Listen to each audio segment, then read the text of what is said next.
Éric, Sonny, grosse journée. Oui. 3e album, à tous les vents. J'espère que vous avez toutes vos jokes de vent, parce qu'à chaque entrevue, ça va commencer. Quel bon vent vous amène? Il y a toujours, veux pas, un communiqué qu'on va écrire pour décrire un album, puis j'ai sorti une phrase du vôtre. Je veux que vous me dites qu'est-ce que ça veut dire. Ce nouvel album-là, c'est une mouture folk-pop plus moderne et audacieuse. Un son novateur qui a évolué au fil du temps en conservant toute la chaleur et l'authenticité qu'on vous connaît. Oh, je vais pas accepter ça, moi, là. C'est bien écrit? Wow! C'est bien écrit. C'est à peu près ça qu'on cherchait. C'est rempli de mots que je comprends pas. Non, mais pour vrai, c'est un peu ça, le nouvel album. C'est le son que les gens sont habitués d'entendre de nous. Ouais. Mais en même temps, il y a un petit côté peut-être un peu plus... Moi, j'aime ça appeler ça du Americano deux frères. Je trouve ça... OK. Ben ça, c'est le côté Gauthier-Marinoff. Je pense que... Ça a été vraiment le fun de travailler avec lui parce que d'un, on s'est très bien entendu. Puis on faisait souvent ça chez lui, dans son sous-sol. Fait aucune pression, aucun stress. C'est le genre de gars à pogner un sac de change, puis à aller l'autre bord. Il part l'enregistreur, puis cling, cling, il fait brasser les scènes. Il y a à un moment donné, quelque part dans l'album, je me rappelle pas dans quelle chanson, mais ici, si je me trompe. il y a un sac de scène. OK. Il y a un son de sac de scène. C'est le genre de gars-là, puis il va mettre ça dans le reverb, puis dans les effets, puis là, il va mettre ça dans la sauce, comme il dit. Il retravaille ça, là, il met de la sauce. Là, puis pourquoi est-ce qu'à tous les vents, c'est devenu un peu la pièce maîtresse, là, qui est devenue le titre de l'album, qui est devenu le premier extrait? Ben, c'était pour le thème de la chanson, là, de ce que la chanson parlait.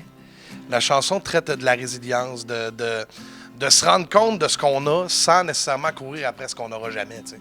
De se rendre compte que, tu sais, à un moment donné, dans le tune, ça dit, quand ça parle de bonheur, vite de même, je sais pas. On cherche pas le bonheur, c'est parce qu'on se dit tout le temps qu'on y est déjà. Exactement, tu sais. Fait que c'est un peu de ça que ça traite la tune, puis c'est un peu comme ça qu'on voit le projet depuis le tout début. Puis Steve, il voyait ces 3 albums-là un peu comme une trilogie. Fait que c'est comme de clore la trilogie, entre guillemets, par ce qui a toujours porté le projet, c'est-à-dire le fameux, l'espèce de résilience, l'espèce de laisser-aller. Puis le fameux, on va le vivre. Ouais. Peu importe ce qui arrive, on va le vivre. Que ce soit beau ou que ce soit moins beau, on va le vivre. On ne cherche pas le bonheur, c'est parce qu'on se dit tout le temps qu'on y est déjà. Et si la nuit tombe, le vent tourne au dire de ton cœur qui bat. Sur l'album, il y a un petit ode aux années 90 de 2 façons. Un, il y a une tune cachée. Ça fait longtemps qu'on n'a pas vu ça. Et cette fameuse tune cachée-là, un featuring de François Pérusse. Oui! Ah non, mais attends, là, ça, c'est... Racontez! C'est le plus beau projet de notre jeune carrière. C'était... on était en direct de l'univers, puis pour Nathalie Simard, puis François Pérusse était invité sur ce show-là aussi. Fait que là, moi, j'ai demandé à François à tout hasard. Tu sais, je lui ai dit... On se connaissait un peu parce qu'il savait qu'on avait repris une de ses chansons sur le premier album. Puis il nous avait déjà dit qu'on est les premiers à avoir fait ça, les premiers artistes à faire une reprise de Pérusse. Puis il était comme fier de ça, tu sais. Mais tout ça pour dire que j'ai demandé si ça y tentait d'écrire une tune avec nous autres. Parce que Pérusse, on oublie un peu que c'est un musicien. Ben oui. Parce que, tu sais, il fait des affaires... Là, je dis niaiseux, c'est zéro péjoratif parce que c'est Pissandré, moi, Pérusse, c'est mon idole depuis toujours. Là. C'est du génie. Hein. C'est du génie. C'est littéralement... il a réinventé l'humour complètement.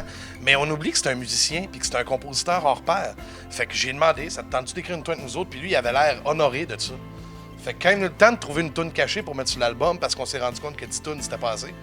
Fait qu'on s'est dit, non, 11e tune, on s'est mis à penser à ça, puis on savait pas du tout quoi choisir. Fait qu'à un moment donné, Steve a dit, Chris, vous avez fait une tune de François Pérusse sur le premier album, refaites-les donc. Fait que là, Eric a dit, ben là, mieux que ça, on va demander à Pérusse si ça y tente. Fait qu'on l'a appelé, puis il a dit oui tout de suite. Mais pas seulement ça. Nous autres, on lui a dit, on peut faire ça au studio à Gauthier, à Saint-Jean-sur-Richelieu, ou on peut aller chez vous si tu préfères. Il nous a dit, venez chez nous. Très cool. Fait que là, on est allé dans le studio où tout a été enregistré ou presque. Toutes les affaires qu'on écoute depuis qu'on est petit. Mais c'était écœurant. On était les premiers artistes autres que François Pérusse qui enregistraient dans ce studio-là. Oui, il n'y a pas d'invité. C'est incroyable là, ce qu'on a vécu. Là. Ben, écoutez, je vous souhaite des vacances avant 2024. Puis un bon lancement d'album. Bravo pour tout. Félicitations. Merci beaucoup.